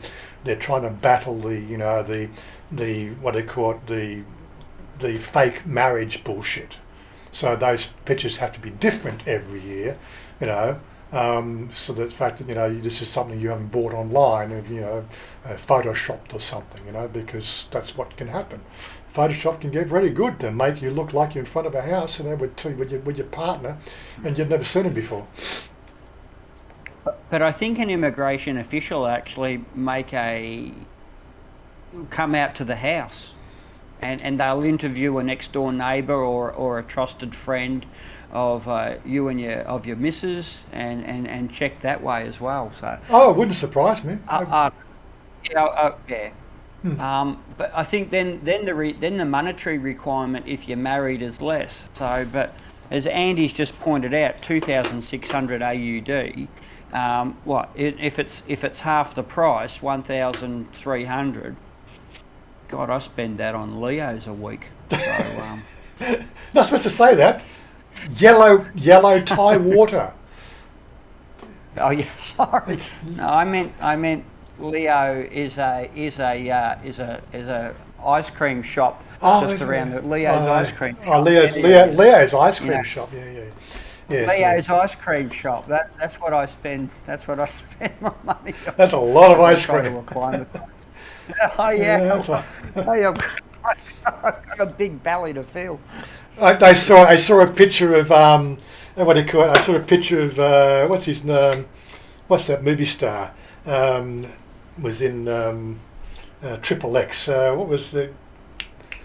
The one that you're not allowed to look in. You're not allowed to look him in the eyes. Vin Diesel. Vin Diesel. That's right. There was a picture of him on a boat recently, and he's supporting the beer gut. So guess what? It's now fashionable. All I got to do is just shave my head. Well, Yeah. apparently he was a bit of a weird ass. Where you're not allowed to. No one on the set was allowed to look him in the eyes. Is that right? Fucking bizarre. Oh, I'm Hollywood. I'm special. Don't look at me. Yeah. Yeah, but as I said, back to the Leo's mosquito. ice cream. Yeah, back to the mosquito issue. I would have thought that mosquitoes would be more of a problem than they are over here. Yes, we do have dengue in certain locations, but we've heard no case of dengue in our area. But I would have thought with all the rice and all the water, and the water is sitting in the rice fields, I'm sure that it would, like you'd have an abundance of mosquitoes. But I just think the fact that there's a natural balance in the ecosystem to keep them at bay. And as I said, those ginjocks must have a field day every night. They do. They get inside the light fittings, and then the mosquitoes fly, and that's like captive audience, and they just gorge themselves. It's bizarre. Yeah, Jab was it just feed the monitor lizards with the trappings from the zappers. Yeah, okay. Somebody may, Dave. Welcome back. Yeah, John. Yeah, don't ask me. I'm just some random dude on Warren's channel, and my income is wholly dependent on what my bookie thinks is going to win the 2:30 at Randwick. So. Yeah. So come in on the daily double, and if I get that, I'm on the way to getting the trifecta and maybe even a quinella or two. So. Yeah, like for convenience, I just keep $1 million baht in the Thai bank account, and I just top it up every month to keep it above that million. That nice 7-figure number just makes it nice in the column, It gives you a bit of a cushion, if something just goes astray, like something goes wrong with the banking system, it'll give me a couple of months to get it sorted out if something push comes to shove. But as soon as I've got more confidence in what's that called, cryptocurrencies, I'll be definitely sort of looking at moving money out of the fiat banking system into something a little bit more tangible. But I just don't have the confidence yet. There's still too much speculation, and not enough being able to buy a coffee with it, if you know what I mean. Well, it's a punt. For me, it's a pure punt, Yeah. a gamble. Is that I put in only a couple of $1,000s into crypto, money that I'm prepared to lose. Yeah. That's the way I looked at crypto. Money I'm prepared to lose. And I tell my missus, and she says, I've got two. I've got Cardano and XRP, and because I bought it through Australia, they gave me at that time $8 worth of Bitcoin, and it's been up and down like a bride's nightie. It really has. Yeah. My missus says to me last night, "Oh, how's the crypto?" And I said, "I'm not going to look. I'll look at the end of the month. I'm going to look at it month by month." So, but it's purely a punt. Money that I am prepared to lose, prepared to up against the wall, as they say in Australia. Yeah. So, yeah. We've got a text channel on our Discord here called Bitcoin School. We've got a couple of very knowledgeable people as part of the crew who are heavily invested in the cryptocurrencies, and only too happy to answer questions if you ask them some questions. Hopefully, one of them will be able to join us on the Discord in a few weeks. I think he's on his way back. He had to go back to Europe. He had a sort of a deceased estate issue to take care of, which was going to take a couple of months, and I think he's on his way back, but not quite sure when that's going to be. He hasn't really given me an idea. But he's still renting a place out here. He's just paid up for 12 months at the place he's renting here, and hasn't been in the place. But hopefully he'll be back, and we'll be able to sort of talk to him about cryptocurrency at some stage. Yeah, got a lot. All depends on the crypto immigration. Yes. I got a mate of mine in Australia, and he was the one who said, "Oh look, you know, why don't you have a little bit of a punt?" But he goes through all those lists that you had up on the screen before, Wazza, and he looks for the weirdest arsed name company, and it'll be 0.000000001, and he'll buy like 1 million bits of it that's cost him $100 Australian, and he says even if it moves 2 decimal points, I've made $1,000. So I mean, he does it for fun. He's not looking to retire off it. He's looking at it for fun. So he's got, I don't know, are you a shareholder? I don't know. Well, this is getting back to the Libra. This is getting back to the Libra. So you, rather than investing money in a cryptocurrency, just being on that platform and watching videos, you actually earn cryptocurrency. Oh, right. Okay. So you're earning the Libra coin just by watching videos, which you can then give to people, and when you got enough, you can cash it out, just by being actively using the platform.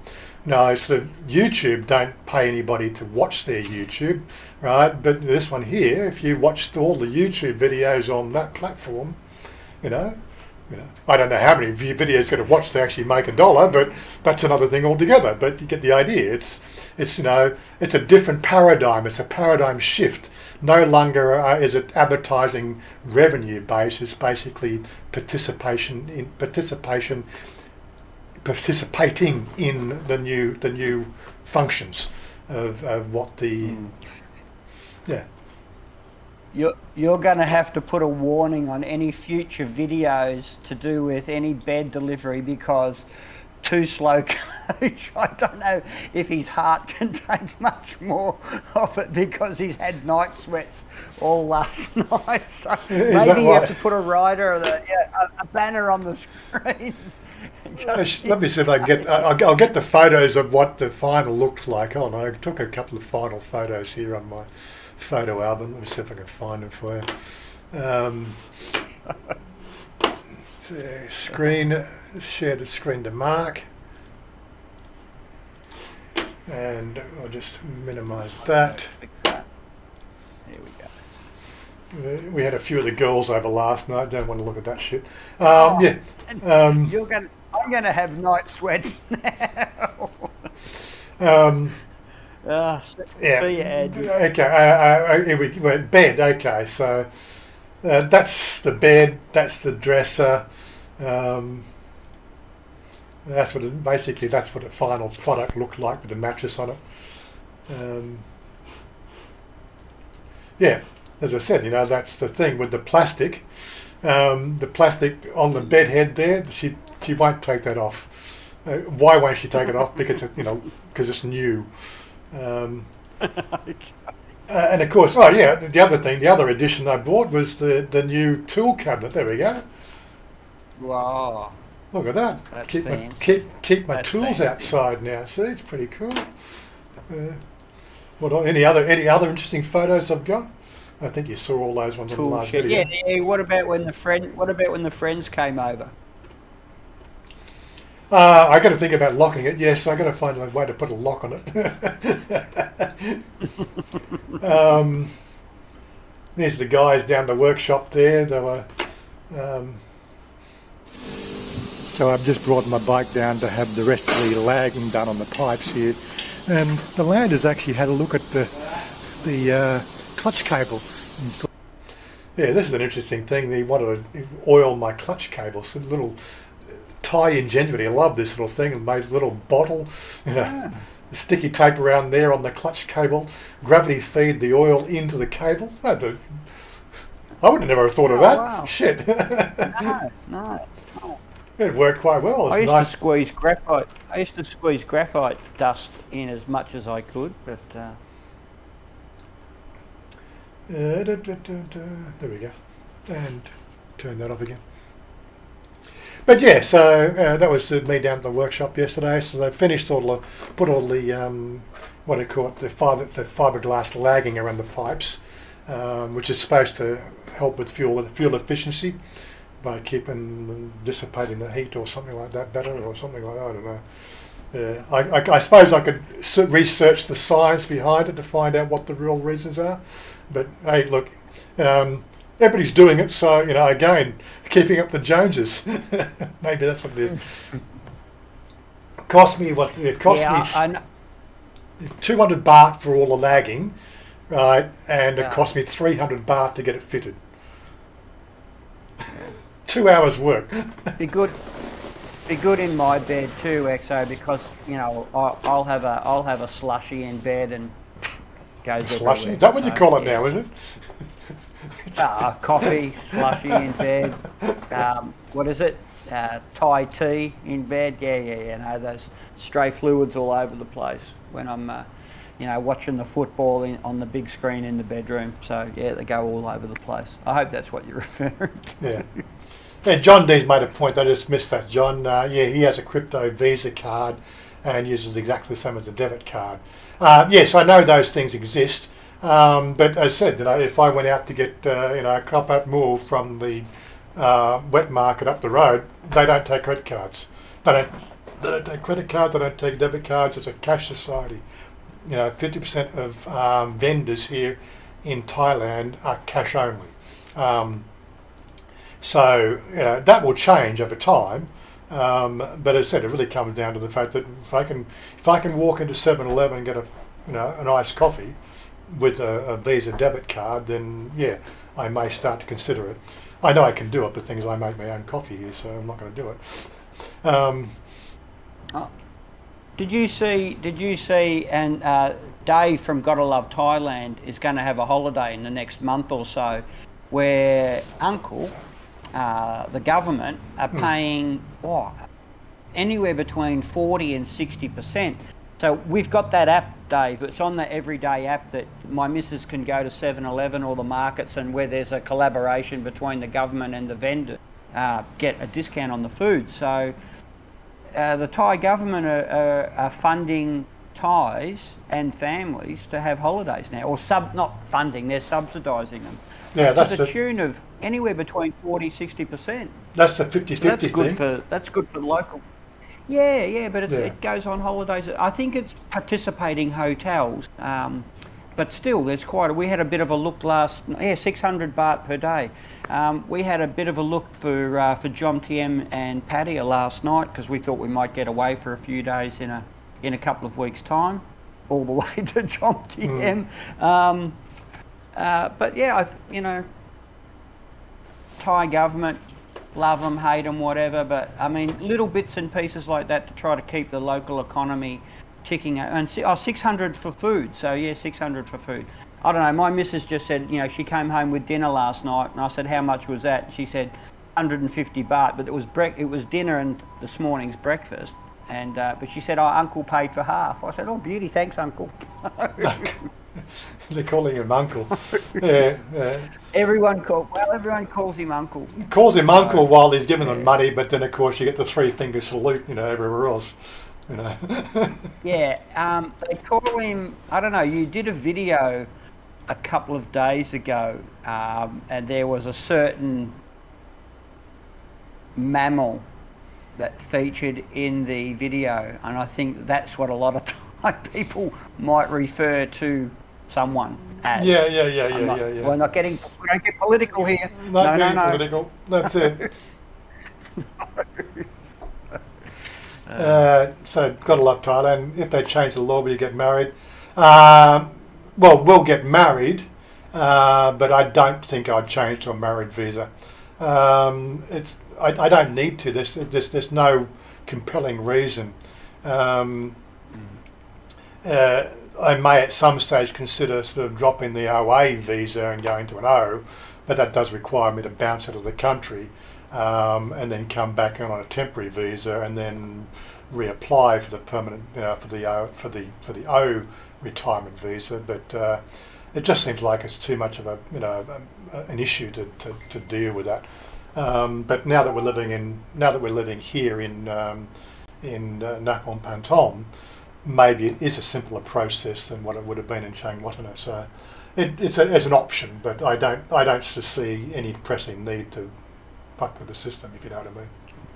So how far is Nakhon Pathom from the centre of Bangkok? Only So- because I've had people ask where you are. 30 kilometres. 30 kilometres. I'm about the same distance from the centre of Bangkok now as I was from the centre of Sydney to my house in Australia. Right. Right, and it takes about the same length of time to get into the centre as it would, so again, like I would only probably go to the city once a month, when I was living in Australia, because this was too much of a drama. You can't drive in the city because there's nowhere to park, so you'd have to rely on public transport, which meant a bus, then a train, and then maybe a secondary bus, to get to your location. And again, if I was doing it here, well, right now it's probably a grab taxi to the MRT, which is the closest stop, and then MRT to the city. I think Bolt was saying the best way of getting home out after dark, because they've just sort of 10 o'clock to curfew, but when the curfew is lifted, getting home after midnight, that can be challenging as well. By the fact that if I jumped in a taxi at Asok there and said Nakhon Pathom, which is the province, they just told me to fuck off. He said, no, what you do is you tell them Salia, by Salia, Putonton Saiha, right? And they usually don't have a problem with that because they know where that is in reference to Bangkok, but they know Nakhon Pathom is an extra 30 minutes drive west, which they don't want to do, and they'll never get a fare back, whereas this way here, they do stand a chance of getting a fare if they're driving back. So that's what all they're concerned about. Paul's asking, would I get an elite visa? As I said before, no reason to. There's no advantage for me. I think you answered that question. We'll try and get my friend on next week. I've got to call him. I don't want to use names until I can really sort of confirm things up. And I don't know how. He's a gamer, or used to be a gamer. He actually used to sort of work in the gaming industry. So we might be able to talk about gaming as well. But if I can get him on, then he'll give it the down and outs of the elite visa. But no, I think somebody asked about money in the bank. No, you pay your money, which is you pay your 600,000 baht up front. You give to this third-party organisation, which I think the parent company is run out of Singapore, so not even part of Thailand. The money comes to Thailand in different ways and forms, but the actual company is a Singapore-based company. So it's not even part of immigration. The visa itself is a year-by-year tourist visa. That's the basic heading that it comes under. So the only rights and responsibilities, there's nothing. You don't get any benefits from an immigration point of view outside what you would get on a normal application for a 3-month tourist visa. They said this one here lasts 12 months and it gets renewed every year. I think you go through the business class. You go through the business class for immigration. So, and I think you get a limo that can pick you up, either drop you off at the airport or pick you up, or maybe both. There's a whole bunch of stuff. Yeah, a whole bunch of things you get. Yeah, there's benefits, but you've got to weigh up. Are the benefits? Do they suit your? Is a monetary benefit you're looking for, or is it an ease of entry in and out of the country? Again, hopefully next week we can find out some more. So, a double cheeseburger and fries. Oh, you know what? I haven't had Western food for a while now. Starting to think about that. I think the most confusing thing about the elite visa is it's a service that's applied, and there's a number of different companies who manage the service. And these are like the frontmen or the on-sellers, it's a franchise sort of type arrangement. What you get, like this one here, I've just picked up then, main website. Is that the landing page? At this stage, you still have to do 90-day reporting, but I did read an article while I was doing my own research that they are thinking about, but that's not up to Elite Visa, it's up to the Thai government as to whether or not they drop the requirement for Elite Visa holders to do 90 days. But if they drop it for but they've also, I think Warren covered this a month or a couple of months ago, that they're even considering at the moment for the rest of us dropping the 90-day reporting. That's something again. that's something they're talking about, yeah. Talk. So. They are talking about it, yes. Is this the one here? This, okay, membership. So what do you get for this? Is the base level one. Arrival and departure, VIP greeting and escort. I guess that's an escort to take you to the car, not an escort to take you to the hotel room. On arrival and departure. They could arrange it. I'm sure they pretty expedited through immigration and passport control processing, exclusive arrival and departure lounges. With a 600 baht, 5-year conditions. So that's the very basic level. You don't get much, when you get the other ones here, like this is the ultimate one, 2 million baht. It gives you all these renewable 5-year multiple entry, VIP greeting, expenditure glass, golf complimentary green fees, 24 usages per calendar year, spa, 24 per year, hospitality company annual health checkups. So the more money you pay, the more benefits you get. But the entry level 600,000, you pretty much, it's just the VIP stuff. And again, you can go to a number of different websites to get all the information. It's just, this is the problem we get. It's just, the company itself is not part of immigration. That's the thing, the takeaway information on that one. And so if you have a problem, right, immigration are going to distance themselves as far away from the problem as possible because you've paid a fee to a party that is not part of immigration. And they are not subject to immigration, changes. So if immigration changes a rule, then they're usually the last to know, if you know what I mean. So it is a risk, but so far those risks haven't really played out over the period of time they've been running the program. But as I said, anything could change. If Thailand no longer want foreigners in here, they just could basically say all tourist visas are cancelled, and guess what? Elite visa would be cancelled too. Most recently, the problem with the Elite Visa is that people have been buying the Elite Visa to try to get into Thailand, but because it's a tourist visa, right, under the immigration law, they weren't letting tourist visas in. So for Elite Visa holders, they weren't allowed to come in, yet they'd paid their money. So Elite Visa had to extend those memberships for the period of time that they were unable to transgress the border process, if you know what I mean. So there's a whole bunch of stuff around that.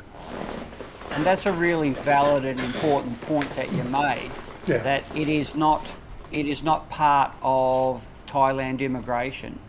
So a lot of people think, a Thai elite visa, it's backed by the government. Well, no, it's not. No, it's not. So, and that was a really important point. Jim said, look, I know of an American guy who's 45 and he's here on a Thai elite visa and he can stay for basically as long as he wants because he doesn't qualify for an OA or an O-type visa because he is under the age of 50. So if you can afford it and you're under the age of 50, and power to you if you can afford to stop working, congratulations, well done. A Thai elite visa probably would be maybe the only way to spend longer than 90 days here without COVID extension. So, yeah. And again, so I think my mate Psycho, he's not with us today, but that's another American. He's from Alaska.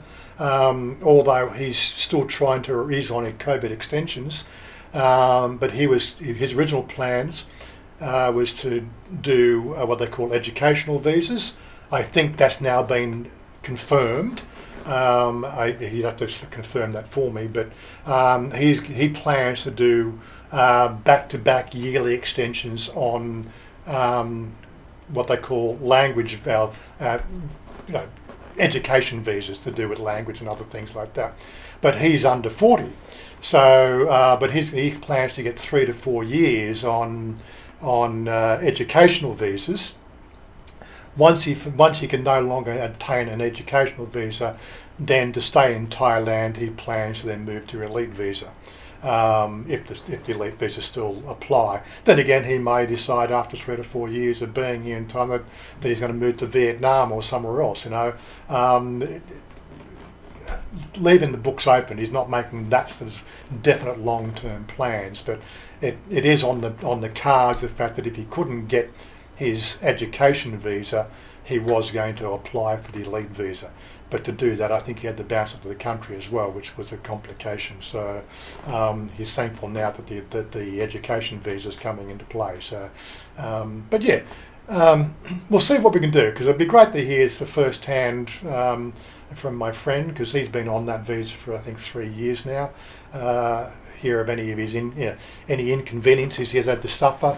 But I do know the fact that when we were speaking last year, he was unable to do things that he wanted to do, which was bounce in and out of border crossings, which is one of the things he really enjoyed doing, because of the one, he'd have to be locked up in quarantine, and secondly the fact that they weren't letting what they call tourist visa holders come through the gates. So he just stayed in Thailand for that period of time. So it worked for him. I think things are lightening up now, and as I said, he's doing his 7-day quarantine right now. So hopefully we'll be able to get together the next couple of weeks and catch up with him. Okay. Anyway, 10 to the hour. Any other? What's it? Are you married to a Thai person? Do you still need to do the 90? Yes, you do. That's the 90-day check-in is any what they call long stay visa. Mark, you? Yeah, no, I'm agreeing with you. No, that's right. Everybody. I just went everybody. Yeah, I didn't Everybody. hear anything. I thought you muted yourself again, did you? No, everybody. And Robert Groves, he said to me that in 90 days from when I arrived, so back on the 19th of last month, exactly 90 days. But he said, and you've told me this before anyway, you get, is it 7 or 14 days either way? Yeah, if you're going in person, you can go in 7 days before, up to 7 days after the date that's on the card. Yeah. Right. If you're doing it online, you have to do it 15 days before, and no later than 7 days before. That's what it says on their application. Yeah. So for the first time, I have to front up to immigration in person. Yeah. So I've already got that in my Google Calendar to give me an alarm and a date, and the phone will start smoking and sending fireworks out to remind me to. Well, it's an iPhone; it'll probably will self-explode anyway. So. Yeah. Well, anyway. It's all right. Okay. Any questions before we wrap things up tonight? Tonight. Give people a chance to catch. I don't know how much the delay the thing. I think we've got about a 30-second delay on the program at the moment. Yeah, we'll see what happens, Dave. I mean, I think from watching Warren's show now for quite some time, it's been discussed within the government for quite some time, is to scrap the 90-day for Farungs. So we'll see. This is Thailand. I was talking to my mum in Australia, and Australia has forget about the situation, but we bring a lot of refugees, a lot of immigrants want to come to Australia, and I just said to Mum, could you imagine the absolute outrage by civil libertarian lawyers if we made all refugees on a temporary visa coming to Australia front up at an immigration office? There would be pandemonium. So But I said, well, this is Thailand. I have to. And she says, oh, is it going to annoy you? I said, no. This is Thailand. I'm in a different country, different government, different laws. I'm a guest. I've got to do what I have to do. So I think the biggest problem... they're complete and utter outrage. Yeah. I think the biggest problem with the 90-day check-in is primarily consigned to the Bangkok province. In my case, we were on the border of the Bangkok province, and it's a good hour and a half drive from my house into Chiang Mai, which was the only place it could be done at. Now it's being done at the Impact Arena area, which is just as hard to get to. So still an hour and a half drive from Nong Kem, and it's just a drama to get in there, right? So you can't get in there first thing, right? Because that means leaving at 6 o'clock in the morning from ours to get in the queue at the door for the the 8:30 opening, which, oh my god. And then you're staying in the queue for an hour. Generally it was about an hour long queue. Those queues got shorter over the last 2 years because of COVID, but before COVID, that queue was at least 100 to 150 numbers long, and that's the frustration because the website didn't work. So the website doesn't work. You have to go in, right, or pay an agent to go and do it. But now I said it's 5 minutes down the road. It's not a drama, walk in, walk out. It's just not even an inconvenience, because if I'm going to do that, I'm all grab some stuff from 7-Eleven as well, because there's a 7-Eleven just across the road from it. Get a coffee. Well, I went at 1:30 in the afternoon, I think on Wednesday, and I met another Thai guy, a Farang here, living in Thailand, married to a Thai person. So he's taken me under his wing, great guy. And there was like 3 people there. There was actually more Thais, looked like Thai people, doing business at the immigration centre than what there was Farangs. There was me, 2 other guys there, and my friend who had already done his business by the time we got there. So, and it was a really easy process for me. So I'm hoping it will continue to be that way when I show up in 80 odd days or 70, 75 odd days. Yeah. Yeah. So we've got Bangkok as a CBD and it's a business centre, and we've got so many foreigners in that, either working or doing, and they are just in one visa office. You've got 8 million people in the Bangkok province, and the next province over, like Nakhon Pathom, I think the census data from 3 years ago said I think they had 550,000 people in the Nakhon Pathom province, right? And it's not a CBD for business in any sort of way, shape, or form. So the immigration office is very likely. I think got a few people there, but it's in and out service. I think the longest queues you get is the people from Myanmar doing their work visa stuff. Because there's a lot of people working in those industries, the farms and everything else. But when it comes to people like 90-day extensions, in and out, visa renewal, in and out, it was just like that. I couldn't believe it. There was no comparison, and I was very thankful. How very, I was going to say how very unpolitical correct I was. I assumed that they were Thai, but I'm guessing that they were Burmese. Yeah. No offence to any, if I made an offensive comment. Well, I think I made that, just in closing, I think I made that comment when I was getting my first injection. So I'm in the foreigners queue, right, and there's like 70 people in that first part of the queue. I think there was 3 people I identified as white Caucasian foreigners out of 70. And that's the thing that we keep on losing track of. They're all foreigners, even if they're coming from Myanmar, Cambodia, Laos, fucking Vietnam, Malaysia, anywhere, and they all look Asian. I love on my paperwork that I've got stapled in my passport now. We have cited the alien's address. I'm an alien. They haven't come out to check my address, but mind you, Chanya had the bee with me when I did the address change, and they had to show her ID card and her Tavian barn, right? And she was basically there to verify that I'm living with her. That's it was all good. But anyway, more on that as things go by. Thanks for joining guys, and we hope to have you next week, and hope to have my mate on, and we'll talk about some elite visa stuff if I can grab him. I know he's going to be pretty busy because he's got so much freaking work to do. But anyway, I'm out of here. Where's my button? Where's my closing screen? Good to have you along. Peace and catch up with you next week. John D, the problem is if you're travelling around Thailand, you have to make sure you're back in your province time to do the reporting. Or do it online. Do it online if the online system is working. So, and that seems to be good enough. So, cue the intro and we're out of here. Cue the outro. Bye. Outro. I get your name in there. You notice. Still, your name's in there.